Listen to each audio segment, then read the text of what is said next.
The iPhone 12 Pro lineup has been touted to be the photographer's iPhone, which is a very bold claim. In the 12 Pro Max, a larger sensor and sensor stabilization, something previously only seen in higher-end cameras, makes its debut. So I put it head-to-head with my very first DSLR, a 10-year-old Nikon D90. But before that, I also wanted to compare it how it stacked up against the older iPhone XS. So we're in Lightroom now, and I just wanted to show you the difference between the iPhone XS and the 12 Pro Max.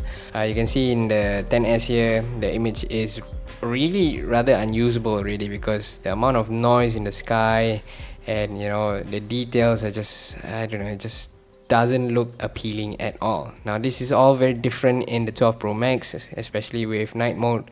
You can see that because the shutter stays open longer, we get a little bit more light, and I also think in general there has been some improvements to the sensor which allows for much better resolution of detail. You can see the lines of the Apple Store here are rendered beautifully here, whereas it's just very grainy and muddy. And at the same time, you see here in the water, it's just, I don't know, it just looks terrible in my opinion.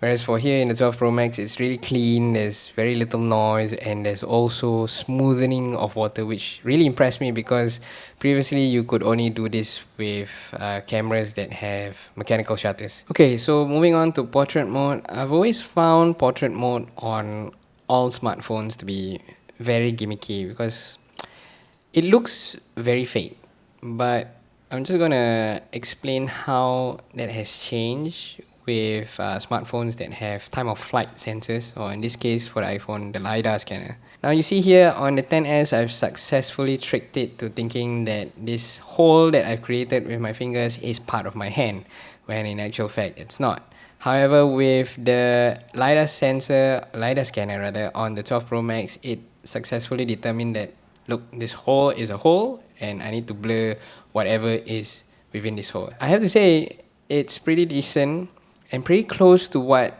a professional camera can do. In this case, the LiDAR scanner does a really good job, but there are times where I found it to act up, and I'm just going to show you a photo of this set of dry plants that my wife has. Here you can see that the LiDAR scanner has gone to town and gone crazy with trying to tell the phone where the background is and where it should be blurred out. The 12 Pro Max does a terrible job down here in this area, whereas the XS does a pretty decent job. However, in both instances, like I mentioned earlier, you can see that the edges are really, especially challenging edges like this. You can see that certain parts are missed out completely, like here and here. So that's why I still find portrait mode on iPhones, or rather smartphones in general, to be gimmicky.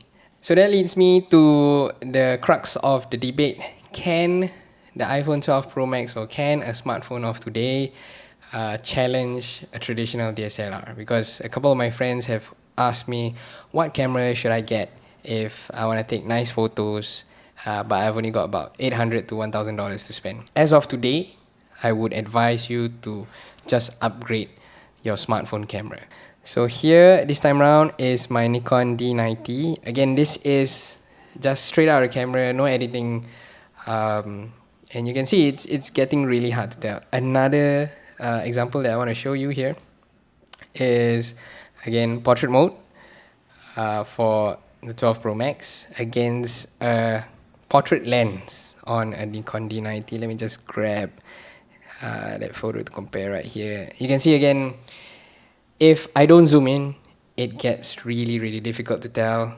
I honestly prefer how my face and lights are rendered in the 12 Pro Max. It's really amazing. And if you do zoom in even, you would think that the 12 Pro Max has an edge here because, look at the detail here. And look how bad my 10-year-old DSLR is performing in comparison to a smartphone, by the way.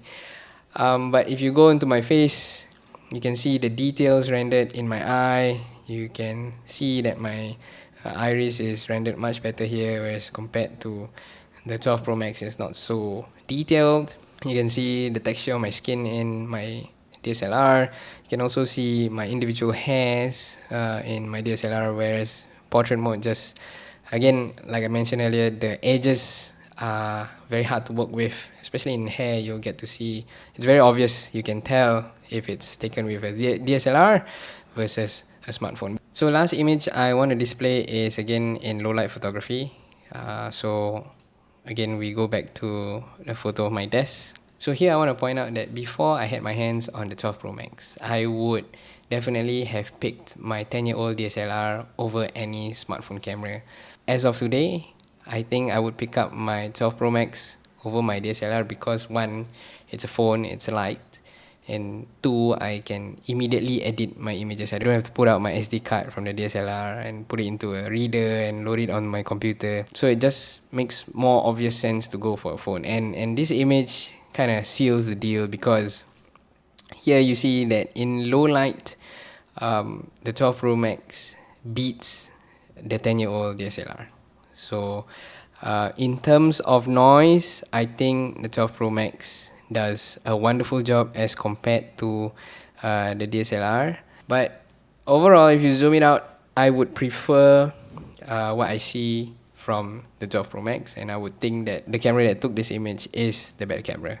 So I just want to take this moment before I wrap up this video just to show you that I'm not saying that smartphone cameras will take over all those expensive professional grade cameras that you see professionals use. Remember, I was comparing the iPhone 12 Pro Max with a 10-year-old camera. So in 10 years, a smartphone has caught up to a DSLR back then. Both these images were edited, so on and so forth, but you can see that the difference is night and day. And I actually did a poll on Instagram to see if people can tell the difference, and 50% were able to accurately point out that the image on the left was taken by a professional camera and the image on the right was taken with the 12 Pro Max.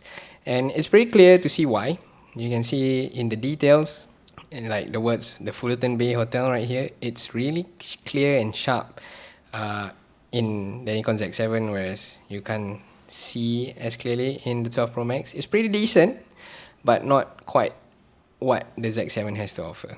If you really need me to point out how much better it is, I'm just going to show you that you can actually make out two MacBooks in the Apple Store here, right? And you can't do that with the 12 Pro Max.